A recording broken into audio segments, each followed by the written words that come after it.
এটার জন্য কি খাদি ভাই ইনসাফের লড়াই দিয়ে গিয়েছিল? আন্দোলনকারীদের ছত্রভঙ্গ করতে আইন শৃঙ্খলা বাহিনীর সদস্যদের সাউন্ড গ্রেনেড, টিয়ার সেল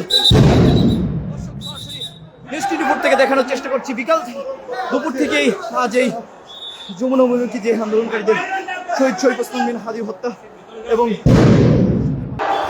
দর্শক আবারও উত্তাল শাহবাগ। আন্দোলনকারীদের দফায় দফায়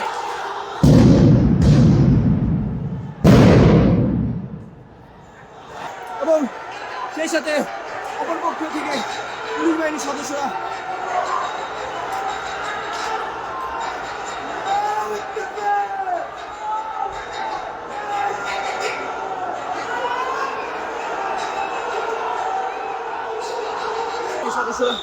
তারা কিন্তু এই মুহূর্তে শাহবাগের দিকে রওনা করেছে। আমি এই আইসিইউ রুগী নিয়ে এসেছিলাম, বিপদে পড়ছি।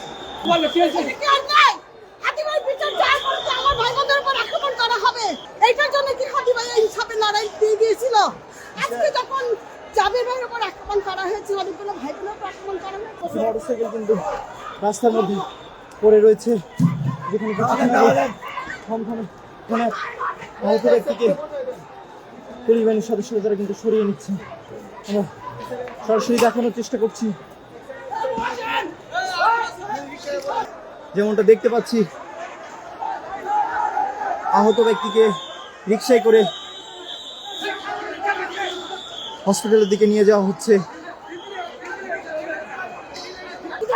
রেগুলার নামবো, আমার পড়াশোনা সবকিছু বাদ দিয়ে রেগুলার নামবো, এবার আমার রক্ত দিব। যেদিন আমি মৃত অবশ্যই মৃত গেল, যতদিন না মৃত হয় ততদিন আমি রোডে নামবো এই বিচারের জন্য, এই দেশকে মুক্ত করার জন্য। পরিস্থিতি আছে সবাই কাজ করবে, তাদেরও বলবো যে মৃত ভয় দিলে দেশকে মুক্ত করা দরকার। সদস্য আহত হয়েছে। দর্শক, পানি দিলে ব্লিডিং বাড়বে, পানি দেওয়া যাবে না, পানি দিলে ব্লিডিং বাড়বে। প্রাথমিক চিকিৎসা দেওয়া হচ্ছে।